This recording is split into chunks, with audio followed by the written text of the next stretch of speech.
સાબરકાંઠા જિલ્લાના જીન માલિકોની મનમાની, જ્યાં કપાસ ડિલીટિંગની કેમિકલ સરકારી જમીનમાં છોડાયા, જ્યાં મંજૂરી વગર ચાલી રહેલ છે ડિલીટિંગની કામગીરી।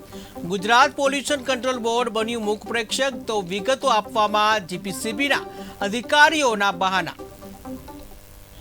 તંત્ર બહુ ઓછું ધ્યાન આપે છે, કેમ કે જે જગ્યા છે, ગામ હોય કે સિટી શહેર હોય કે જે ગૌચરની જગ્યા છે યા કૃષિ ખેતીની જગ્યા છે, કોઈ જગ્યા તંત્રનો કામગીરી છે જ નહીં। ક્योंकि કઈ જગ્યા કે કૃષિમાં પાકને સારો વધારવા માટે એ લોકો શું કરે, બહુ કેમિકલવાળી વસ્તુઓ નાખે છે। કેમિકલવાળી વસ્તુથી છે સારી, એ લોકોને પેદાવાર સારી થાય, પર એ કૃષિની જે ખેતી છે એ એકદમ નષ્ટ છે, બીજી વખત અહીંયા પેદાવાર ના થાય।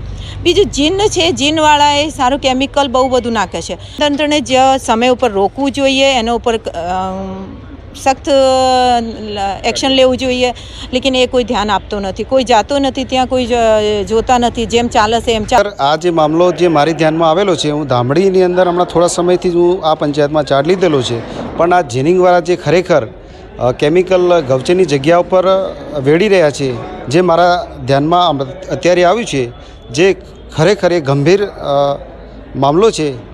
પણ મારા ધ્યાનમાં આજે આવ્યું છે ત્યારે હું ગમે ત્યારે રાત્રે પેટ્રોલિંગ કરીને પણ આના ઉપર ગેરકાયદેસર જે પણ કાર્યવાહી થતી હશે નોટિસ આપી અને હું